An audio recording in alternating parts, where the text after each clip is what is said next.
This is Newsfeed AM. Let's get an update on this now. Some members have ignored the court interdict against the wage strike, saying they are not essential workers. We speak now to Nehawu President Mike Shingange, who is going to give us the latest developments. Mr. Shingange, thank you very much for making it to studio. My understanding is that you've just come from a very important meeting. What meeting was it, and any decisions, major decisions around this strike? Good afternoon, Corey. Good afternoon, sir. Yes. Can we go on? Do you want to tell us about developments, any latest developments? My understanding is that you have just come from a very important meeting in Pretoria. No, it's an ongoing negotiations. Remember, we since Thursday we have started the facilitation process, and that's what is going now. It's not something that has been concluded. That's how far I can talk to you. Yeah. That the facilitation process has resumed. It's taking place now. This morning I spoke to the Deputy Health Minister, Dr. Dlomo, and he said to me that there is a mandating committee that is holding meetings at the moment. Who constitutes that meeting, and what is the value of this meeting on the ongoing strike? Well, the mandating committee, it's a team of ministers. I will definitely not know all of them because they reserve them. They resort to their corner, and then but we know that the treasurer is there. We know that the lead department, which is the DPSA, is there, and a few other departments. That's a mandating committee of the state. Is that the meeting you're coming from? I'm not part of the mandating committee of the state. I have my mandating committee of the workers, unions that was we're sitting. So every time they must meet and mandate, they meet on their own. Yeah. Yes. Mr. Shingange, is there any movement on the negotiations side of things? Because this strike is well into week 2 now, and it remains illegal. It's not true that it remains illegal. But the movement that we can record now is that parties are talking. Remember, this strike, it was about that when we deadlocked last year, the employer left the negotiating table, particularly the conciliation process after the dispute was resolved. Was declared. And he went to Parliament to announce a unilateral 3% implementation. So this is about getting parties back to engagement. So the only movement so far is the fact that parties are now engaging. But the strike is not an illegal strike. How can you say that, Mr. Shingange? Because the Labour Appeals Court has just directed, once again, that workers must go back to their posts because this strike is not permitted to go ahead. No, it is also. They said workers who are essential must go back to work. The strike is not a Department of Health strike. It's a public service strike. Yes. It's unfortunate that this strike has been covered as a Department of Health strike. And even the Department of Health has put itself there as the lead spokesperson, whereas the dispute is not against them, whereas, in fact, the conditions of service we're demanding for the workers are not demanded from them, but from the employer.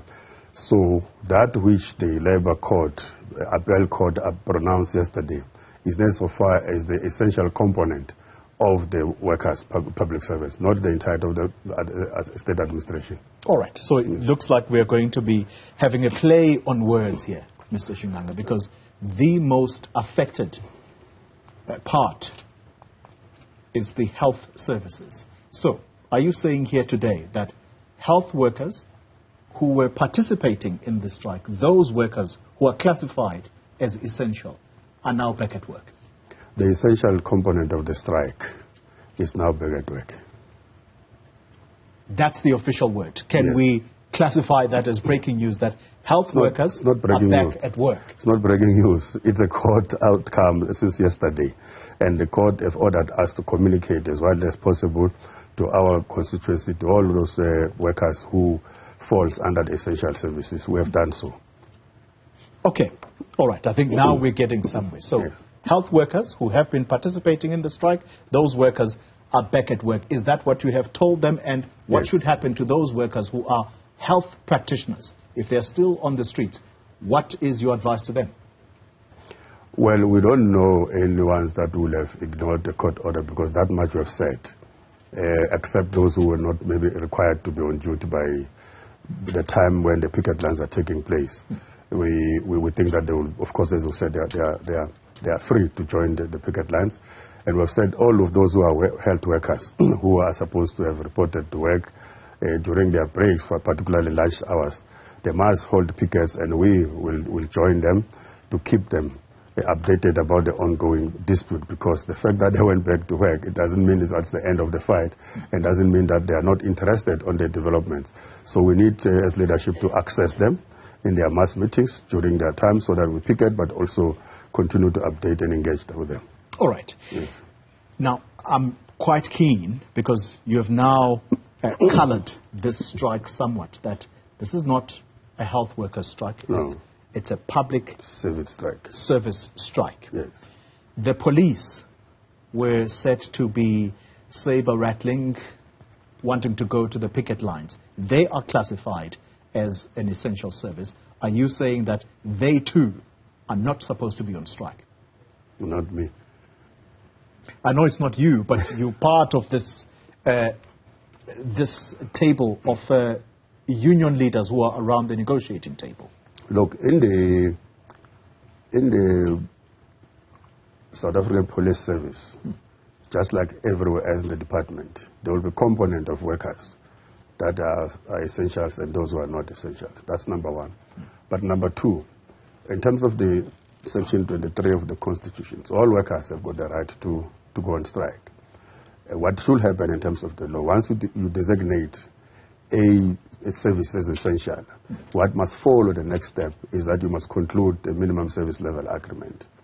And so there may be a number of areas, including the police service sector, that they will have concluded a minimum service level agreement that dictates that there's a percentage that is required to remain providing a minimum level, while the rest of the workers are exercising their right, which is what we've been trying to do long before we started the strike, at least in as far as the Department of Health is concerned. There's no provincial Department of Health that we did not approach, wanting to sit down and conclude a workable skeleton staff, seeing that at the national level, we have not been able to do that since 2010. We wanted to say, well, we must protect the rights of workers to exercise, because they are aggrieved, they are suffocating, they want to get the attention of their employer, and they've got no other records as it stands. We want to do that, but at the same time make sure that the minimum service is being provided. We were ignored until all hell broke loose. We were ignored over and over again. Some, we met them in the meeting, they told us, no, we have no jurisdiction over this thing. Some said, no, we're not going to do this thing, because their biggest interest is to ensure that nobody goes on strike at all in its totality of the workforce, something which workers could not probably accept. Mr. Shingange, I'll give you an observation and you'll tell me if I'm correct in that observation. Yes. Just looking at you, you look very defeated. Health workers are back at work in their posts because they're probably scared of being fired. This strike did not get much support. There are certain provinces, Limpopo for example, did not even go on strike. The Western Cape, it's only starting today, but we know that it's no longer health workers. There are some workers in the public service, we're not sure which department they are working in. Your strike has not gotten much traction. Did you ballot for the strike? Did you ask workers, do you want to go on strike or not? Yes, we did. What was the answer? That we're going on strike. Why are they back at their posts then? No, they're on strike. Those who are back at their posts are those ones that are ordered to go back on their posts. But also let me just say that the observation from the media room would be that the strike did not get traction. I don't know if I would be sitting here if the strike did not get traction. I don't know what we have been covering for the past 2 weeks if it's not this strike, if this strike did not get traction. In fact, of everybody who matters in this world, not just in the country, have been speaking about the strike, in fact, have been giving us a support of the strike. There's just one or two that did not write to us in support, in solidarity with our demands. So It's not correct, including the fact that maybe if you were to say I look tired, I will understand. Because I've been up and not sleeping since the strike started.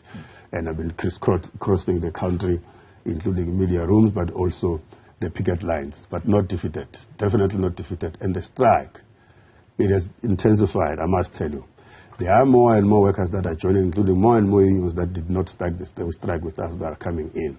It's not anywhere near over the strike, unless if we find something at the negotiating table. That we can promise the country. Okay, final question. If you insist that the strike is intensifying, I wonder where the evidence of that is. Of course, there's going to be certain pockets, Mr. Shingange. I'm not going to deny that. But here's the kicker here. Yes. The Minister of Finance has already proclaimed the financial year 2022-2023. Yes.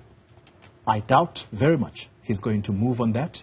If there's any financial year we need to look at, it's 2023-2024. Where are you going to get the increase? And if you take workers on strike, they end up getting nothing. That's on you, the union leaders. You're defeated. Yeah. The declaration of the 2022-2023 financial year, particularly in as far as it involves the wage bill, it is why workers are on the strike today. They understand very well why they're striking, because that defeats the very essence of collective bargaining. You must bargain, conclude an agreement, and factor it in your budget. You don't do the other way around. So, especially when the negotiations are still taking place, and then you close it by pronouncing what you think is the final offer, whereas that final offer is rejected by all of the workers with whom you are sitting at the table. That's the reason workers are on strike. They want to push back on that, because it will not be the first time. Workers have tolerated this since 2018. They are pushing back, and it's fighting for the right for them to bargain. So it's not like workers don't know what they are up against here. Right. They are up against the state that is hell-bent on defeating and reversing the rights of workers. Mr. Shingange, I hope I can invite you next time. Yes. There's a long discussion we need to have, but because of time, we're going to have to leave this conversation there. Mike Shingange is president of Nehawu. Well, you have heard, he says it's not breaking news. I'm of the firm view that it is breaking news. Health workers are back at their posts. That's the latest. The other workers who are striking, they don't belong to the health sector. At least that's what we are getting from Mr. Shingange.